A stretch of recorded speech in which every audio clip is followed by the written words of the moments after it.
Pierre, pourquoi avoir créé le chien?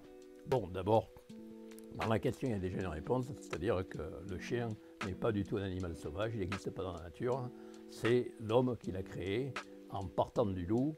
Il a sélectionné parmi des portées de loup les plus gentils, les moins agressifs, etc. Parce qu'il avait quand même des problèmes. Il a dû commencer par le loup, comme je l'ai fait moi-même d'ailleurs, hein, d'adopter un loup et voir ce que ça donne. En réalité, c'est très facile à s'adopter, à s'associer, à s'intégrer dans une famille. Mais par contre, quand il arrive à la maturité sexuelle et qu'il commence à prendre de l'âge, il essaie de remettre en cause la hiérarchie. Et donc, il essaie de prendre, parce qu'il ne peut se reproduire dans une meute de loups que s'il est le couple dominant. Et donc, ça crée des incidents, en particulier avec les gens qui sont moins proches de lui, qui ne sont pas son maître, comme la famille ou les amis, etc. Donc, il y a dû y avoir, on ne sait pas, on n'était pas là, mais enfin, vu l'expérience que j'en ai et qui existe, qu'on connaît, probablement il y a eu des accidents, c'est-à-dire parce qu'un loup, ça peut vous arracher une main en quelques secondes, donc c'est trop dangereux. Et donc on a sélectionné des loups beaucoup plus calmes que les autres pour faire le chien. Alors, pourquoi l'avoir créé? Eh bien, certes, d'une part, parce que les loups sont trop dangereux, et deuxièmement, parce qu'on a. Pourquoi avoir domestiqué le loup, avoir pris des loups si tard? C'est parce que c'est très ancien.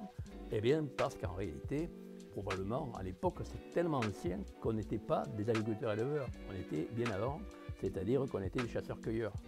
Et donc, la principale activité, c'était la chasse. Et donc, on suppose, et ça paraît tellement logique qu'on ne voit pas trop, enfin moi je ne vois pas en tout cas trop d'autres solutions, c'est que c'était un auxiliaire formidable pour la chasse, d'autant plus que nous, on avait un peu la même niche écologique de chasseurs en équipe de gros gibier, comme les loups, mais par contre, on n'a pas les dons des loups, c'est-à-dire on n'a pas les capacités visuelles, olfactives, surtout olfactives, même acoustiques du loup. Et un loup, ça court deux fois plus vite que vous, ça repère des traces que vous ne voyez même pas, et ça travaille en équipe, c'est déjà programmé pour travailler en équipe. Donc c'était tellement intéressant, et on le sait d'ailleurs, hein, ce n'est pas seulement des idées. Les ethnologues qui ont suivi les dernières tribus de chasseurs-cueilleurs, ils se sont aperçus que quand les chasseurs ont un chien, ils triplent le gibier. Donc ça prouve que c'est super efficace et que ça a dû être une telle découverte tellement importante que celui qui est le premier à adopter un chien et ensuite a commencé à chasser avec lui s'est rendu compte que c'était formidable, qu'il nourrissait beaucoup mieux sa famille. Et donc à partir de là, le système est parti.